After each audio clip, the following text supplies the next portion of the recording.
बारामतीच्या पोटनिवडणुकीमध्ये 53 उमेदवारांचे अर्ज वैध ठरले। काल उमेदवारांची छाननी झाली आणि 53 उमेदवार हे निवडणुकीच्या रिंगणामध्ये सध्या उतरले आहेत। उमेदवारी अर्ज मागे घेण्यासाठी आजचा आणि उद्याचा दिवस आहे। राष्ट्रवादीचे प्रयत्न आहेत की ही निवडणूक बिनविरोध व्हावी। राष्ट्रवादीचे पदाधिकारी कशा पद्धतीने उमेदवारांची समजूत काढणार हे बघणं देखील महत्त्वाचे राहील। बारामतीच्या पोटनिवडणुकीमध्ये 25 पेक्षा जास्त उमेदवार आहेत। पुणे जिल्ह्याबाहेरचे आहेत। बारामतीच्या पोटनिवडणुकीमध्ये 53 उमेदवारांचे अर्ज वैध ठरलेले आहेत। एकूण 55 जणांनी 68 उमेदवारी अर्ज दाखल केले होते। काल छाननी झाली आणि जे आहे ते 53 उमेदवारांचे अर्ज वैध ठरलेले आहेत। म्हणजे आता एकूण 53 उमेदवार निवडणुकीच्या रिंगणामध्ये असणार आहेत। आज आणि उद्या निवडणुकीचे माघार घेण्याची जे आहे ते अवधी असणार आहे। त्याच्यामध्ये किती लोकांचे जे आहेत ते किती उमेदवार माघार घेतात हे पाहणं महत्त्वाचं आहे।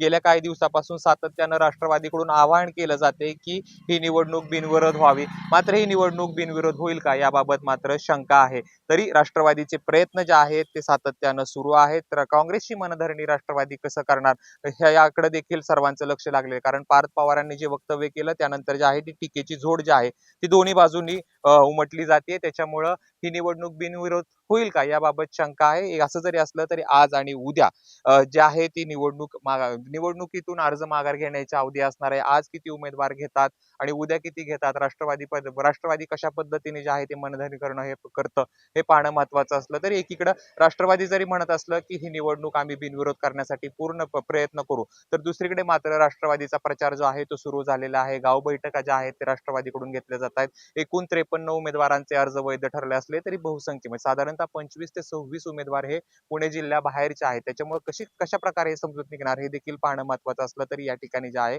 ते आज आणि उद्या निवडणुकीचे अर्ज माघार घेण्याची वेळ असणार आहे, अवधी असणार आहे। किती उमेदवार मागे घेतात हे पाहणं महत्त्वाचं असणार आहे। कॅमेरा पर्सन जीवनसह जयदीप भगत, एबीपी माझा, बारामती।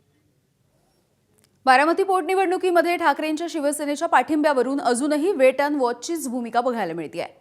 काँग्रेससोबत महाविकास आघाडीमधील आपले संबंध चांगले राहावेत, आघाडी म्हणून आपण काँग्रेसच्या सोबत आहोत हे एका प्रकारे दिसावं असा प्रयत्न ठाकरेंची शिवसेना करते आहे। दुसरीकडे ठाकरेंची शिवसेना सुनेत्रा पवार यांच्या विनंतीचा विचार करून काँग्रेसच्या उमेदवाराला सध्या पाठिंबा न देता दोन्ही पक्षांच्या सोबत आपले संबंध चांगले ठेवण्याचा प्रयत्न करत असल्याचं दिसून येत आहे।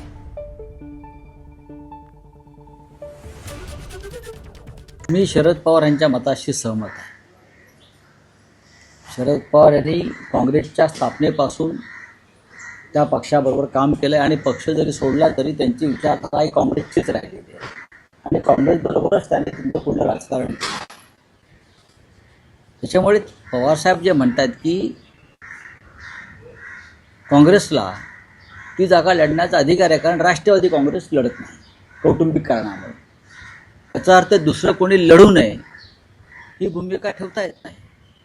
त्याच्यामुळे लोकशाहीमध्ये जर कोणी लढत असेल, निवडणूक लढत असेल, तर त्याला विरोध कशा करता करावा किंवा लढू नको म्हणून दबाव कशा करता आणायचा। एबीपी माझा, उघडा डोळे बघा नीट।